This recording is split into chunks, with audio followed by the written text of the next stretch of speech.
آپ کے سامنے ایک عشرہ ماہ رمضان کا اختتام پذیر ہوا۔ یہ عشرہ رحمتوں کا عشرہ تھا۔ اب رحمتیں بھی برس رہی ہیں، لیکن ساتھ ساتھ اللہ تعالیٰ نے مغفرت کا اپنا عشرہ بھی شروع کر دیا ہے، اور جو شخص جتنی اللہ کے سامنے عاجزی کے ساتھ جھکے گا اور اس سے مغفرت طلب کرے گا، پروردگار فرما رہا ہے میرے دروازے کھلے ہیں، میں اس کو بخشنے کے لیے تیار ہوں، بس تو میرا بن جا، دیکھ میں تیرے ساتھ پھر کیسا تیرا رب بن کے دکھاتا ہوں۔ یقیناً بہترین موقع ہے، بہترین پل ہے کہ پروردگار کے حضور اپنے آپ کو جھکا لیں اور اللہ تعالیٰ سے اس کا قرب حاصل کریں، اور تاکہ ہماری دنیا بھی کامیاب ہو جائے اور آخرت بھی۔ صلوات علی محمد و آل محمد۔ آج جو تاریخ ہے، یقیناً میں آپ سب کی نیابت میں، آپ سب کی طرف سے بھی اور اپنی طرف سے بھی میں تعزیت پیش کروں گا رسول خدا کو ان کے بہت بڑے نقصان حضرت خدیجہ کبریٰ علیہ سلام اللہ علیہا کی رحلت پر، اور پھر اس مظلومہ محرومہ مکسورہ ذلھا حضرت فاطمہ زہرا سلام اللہ علیہا کو تعزیت و تسلیت پیش کرتے ہیں کہ ان کی ماں 5 سال کی عمر میں سیدہ تھی کہ اس دنیا فانی سے رخصت ہوئی۔ اللہ تعالیٰ نے ان کو کمال عظمت عطا کی ہے، اتنی عظمت، اتنی حیثیت کہ ہاں جی کسی اور کو دکھائی نہیں دیتی ہے۔ یہ کم عظمت ہے کہ دنیا میں اگر کوئی جناب سیدہ جیسی شخصیت کی ماں ہو سکتا ہے تو جناب خدیجہ سلام اللہ علیہ، جی جناب سیدہ، دنیا سیدۃ النساء العالمین کی اگر کوئی ماں، یا دوسرے الفاظ میں کہہ لوں کہ جناب سیدہ کی جنت اگر کسی کے قدموں میں ہے تو وہ جناب خدیجہ سلام اللہ علیہ۔ وہ عظمت، وہ جلالت کہ جب عرب کا وہ زمانہ جاہلیت، جب کسی کے گھر میں بیٹی پیدا ہو جاتی تھی تو اس کو زندہ درگور کر دیتے تھے، بیٹی پیدا ہو گئی، اور بیٹی پیدا ہو جاتی تھی تو چہرے سیاہ ہو جاتے تھے، پوچھا جاتا تھا تو کہتے تھے بیٹی پیدا ہو گئی۔ عزیزان گرامی، اس دور کے اندر جب بیٹیاں درگور ہو رہی تھی تو یہ جناب خدیجہ سلام اللہ علیہ وہ تھی جن کو ملکۃ العرب کا لقب خود انہی عربوں میں دیا تھا جو بیٹیاں دفناتے تھے۔ اتنی زیادہ بی بی کی عظمت اور جلالت کے ہاں اتنا زیادہ بی بی کی تجارت ہے کہ ہاں 80,000 اونٹ جو ہے وہ بیک وقت کبھی شام جا رہے ہیں، کبھی یمن جا رہے ہیں، اور 5,000 افراد جو ہیں ایک وقت کا جس کے دسترخوان پہ کھانا کھائیں جناب خدیجہ سلام۔ 5,000 کہنا آسان ہے، آپ 5-10 کو پورا کرتے مشکل ہے، وہاں پہ بی بی کا دسترخوان اپنے غلاموں کے لیے علیحدہ ہے، باہر والے اور یہ روزانہ 3 ٹائم کا کھانا دے رہی۔ عزیزان گرامی، خدا نے جس کے مال کو اپنا مال کہہ کے رسول خدا کو یہ محترمہ عطا کی، بی بی نے حق ادا کیا۔ بی بی نے جب رسول خدا کے ساتھ شادی کی اور کیا بہترین عمل کیا کہ خود رشتہ بھیجا۔ اللہ کو اتنا یہ عمل پسند آیا کہ قیامت تک اپنی شریعت کے اندر نافذ کر دیا کہ پہلے عورت کی رضامندی پوچھی جائے گی، پھر مرد سے پوچھا جائے گا۔ یہ آج جو نکاح کے اندر بچیوں سے پہلے اجازت لی جاتی ہے، یہ سنت ہے حضرت خدیجہ سلام اللہ علیہ۔ اور پھر گھر آئیں گے تو اتنا مال تھا روایات میں کہ جناب خدیجہ کے اتنا زیادہ اللہ نے ان کو مال عطا کیا تھا کہ اگر ایک مال تجارت کا مال اگر رکھ دیا جاتا تھا اور وہ اشرفیاں جو پیسہ بچت ہوتی تھی اس کے پیچھے بی بی کھڑی ہوتی دکھائی نہیں دیتی تھی۔ کہاں گیا اتنا مال؟ عزیزان گرامی، بیوی نے جب اپنا آپ رسول خدا کے سپرد کیا تو ساتھ یہ بھی کہہ دیا کہ اے میرے آقا مولا، میرے سید سردار، میں نے صرف اپنا آپ کے سپرد نہیں کیا، میرا جتنا مال خدا نے مجھے دیا ہے میں آپ کے قدموں پہ نچھاور کرتی ہوں، آپ جانے یہ مال جانے۔ مولا نے 15 سال اس کے پہ تجارت کر کے کتنا اس کو بڑھایا، اور رسول اللہ اقرار کرتے ہیں کہ جتنا مجھے فائدہ جناب ختیجہ کے مال نے دیا دنیا کے کسی اور مال نے نہیں دیا ہے۔ رسول اللہ نے اس تجارت کو وہ بلندیوں تک پہنچایا۔ عزیزان گرامی، سب سے پہلے ایمان لانے والی یہ خاتون، اور یہ عظمت، یہ بلندیاں کہ جب یہ بیوی اس دنیا سے گئی ہے تو کئی نے ان کا مقابلہ کرنے کی کوشش کی ہے۔ جب کسی نے کہا تھا نا کہ آپ کو اتنی خوبصورت اللہ نے بیویاں دی ہیں، آپ اس بڑھیا کو روکتے، تو ڈانٹ کے کہتے ہیں، تو کہتی ہے کہ اس سے بہتر مجھے اس کے برابر نہیں ملتی۔ وہ اس نے اس وقت میری حمایت کی جب سب میرا ساتھ چھوڑ رہے تھے، وہ میرے پہ اس پر ایمان لے کے آئی جب سب مجھے دھتکار رہے تھے، اس نے اس وقت مجھے میرا ساتھ دیا جب میرا ساتھ دینے والا کوئی نہیں تھا، اور پھر سب سے بڑا کہ اس نے مجھے اولاد کی نعمت سے نوازا ہے، تم سب نے مجھے محروم رکھا ہے۔ عزیزان گرامی، ایک واحد بیٹی اللہ نے جو رسول خدا کو عطا کی تھی جناب ختیجہ کے اس وطن سے، کہ اللہ تعالیٰ نے وہ شرف دیا کہ جناب ختیجہ فرماتی ہیں کہ جو اللہ نے مجھے یہ نعمت دے رہا ہے، یہ جو بیٹی میرے پیٹ کے اندر ہے، یہ مجھ سے باتیں کرتی۔ رسول اللہ گھر سے باہر آئے، مدینہ والے تانا دیتے، سب چھوڑ چھاڑ کے چلے گئے نا جب ختیجہ کو، ہاں تو مکہ والیاں نے آنا چھوڑ دیا۔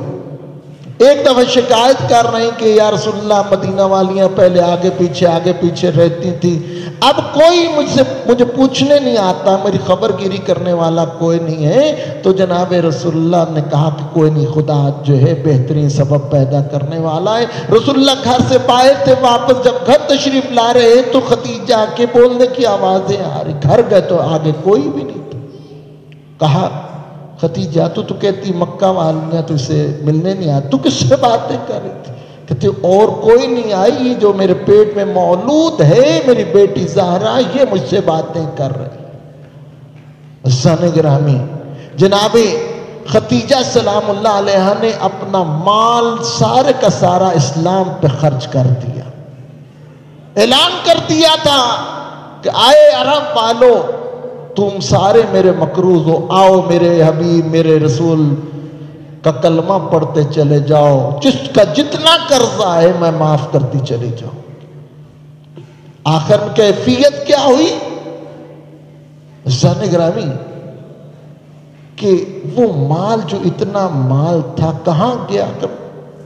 رسول اللہ نے اقرار کیا اس بات کا، لولا سیف علی و مال ختیجہ و حمایت ابو طالب لما تقدم الاسلام، کہ اے لوگوں اگر علی کی تلوار نہ ہوتی، ختیجہ کا مال نہ ہوتا، ابو طالب کی حمایت نہ ہوتی تو یہ اسلام بالکل پروان ہی نہ چڑھتا۔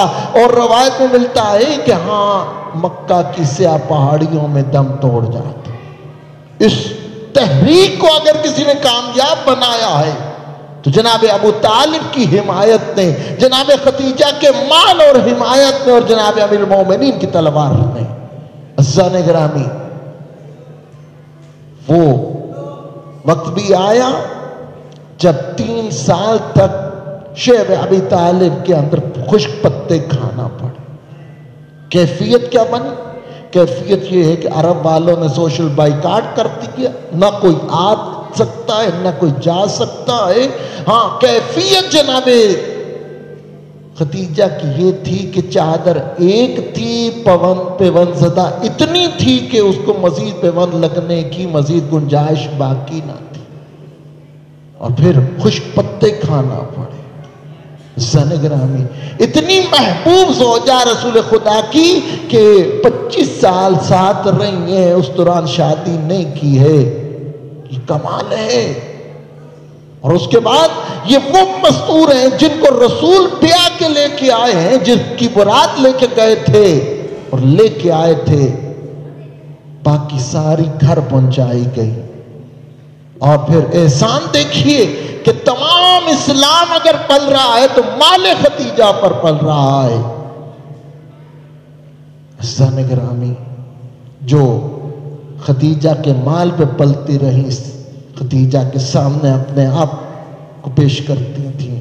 عزیزان گرامی، جناب خدیجہ، یہی آج کا دن رسول اللہ جناب خدیجہ کے پاس آئے، کہا خدیجہ تیرے مجھ پہ بہت احسان ہے، تو مجھ پر سب سے پہلے ایمان لائی، تو نے اپنا سارا کچھ مجھ پہ قربان کر دیا، اور مکہ والیاں تجھے چھوڑ گئیں، تو تنہا رہ گئی، ہاں تو نے آج تک جو اتنی میری خدمت کی ہے، بس میں ایک سوال چاہتا ہوں، ایک چیز تجھ سے پوچھتا ہوں کہ تم نے جو مجھ سے آج تک کچھ مانگا نہیں۔ کہا کیا چاہتے ہیں مولا؟ کہا میرا دل کرتا ہے کچھ مانگو، میں تجھے کچھ تو دوں۔ کہا اللہ نے زہرا جیسی مجھے بیٹی عطا کر دی، جانتی ہوں علی میرے داماد بنیں گے، 11 معصوم امام جھک کے مجھے سلام کریں گے، اس سے بڑا سرکتاج مجھے کیا نصیب ہو سکتا ہے کہ آپ جیسی ہستی میرے سرتاج ہے۔ کہا مجھے اور کچھ نہیں چاہیے۔ کہا پھر بھی میرا دل کرتا ہے کچھ مانگو۔ جناب خدیجہ نے جب یہ سنا نا کہ اصرار کر رہے ہیں، تو کہا کہاں ہے میری 5 سال کی بیٹی زہرا؟ زہرا آئی، کہا اے زہرا ماں کا آخری وقت ہے، سینے سے لگایا، کہا اے رسول الخدا اب سوال کرے کیا چاہ رہے تھے؟ کہا میرا دل کرتا مجھ سے کچھ تم مانگ۔ کہا کہ اگر میری ساری کاوش کا کچھ صلہ دینا چاہتے ہیں تو ایک خواہش ہے، اگر پوری ہو جائے، حالات تو دیکھ لیے تھے نا، اگر پوری ہو جائے۔ کہا کیا؟ کہا کہ میری ایک ہی خواہش ہے کہ میرے بعد میری یہ زہرا نہ روئے۔ ایمان سے بتائیے گا زہرا نہیں روئی؟ رسول خدا کی آنکھ بند نہیں ہوئی، دروازے پہ بے ادبی ہوئی، زہرا روئی۔ علی کے سر پہ ضرب لگی، زہرا نہیں روئی ہوگی؟ میں شاید جلدی کر گیا ہوں، آپ کی جلدی دیکھ کے زہرا دربار کے اندر گئی، زہرا بڑا روئی۔ کیوں روئی؟ ہاں کہا زہرا تم مسئلے سے نہ واقف ہے۔ بابا کی قبر کی طرف رخ کر کے کہتی ہے بابا تو مجھے عالمہ کہتے تھا، شریک کار رسالت کہتا تھا، اور یہ کہتی ہے کہ میں جاننے والی نہیں ہوں۔ زہرا نہیں روئی؟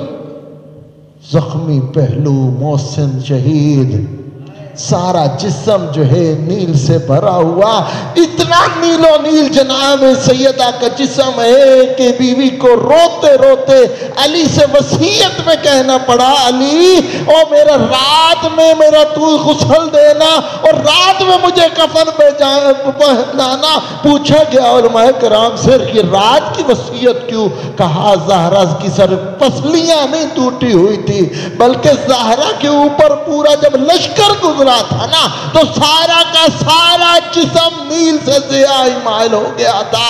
اور زہرا چاہتی ہوگی او علی اتنا بے بس ہو گیا، اتنا پریشان ہو گیا، اتنا تنہا ہو گیا، میری اس مظلومیت کو نہ دیکھے اور رات کی شب کے اندھیرے میں میری سیاہی اسے دکھائی نہ دے۔ علی کی سر پہ ضرب لگی، زہرا روئی۔ حسن کا 2 دفعہ جنازہ اٹھا، زہرا روئی۔ اور حسین کے ایک ایک چاہنے والے کے جنازے کے اوپر جا کے زہرا روئی۔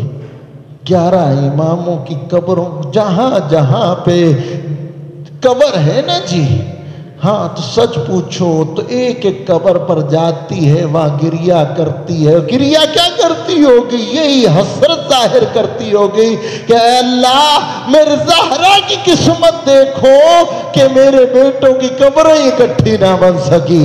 کوئی کوفہ ہے، کوئی کربلا ہے، کوئی مدینہ ہے، کوئی سامرا، کوئی بغداد.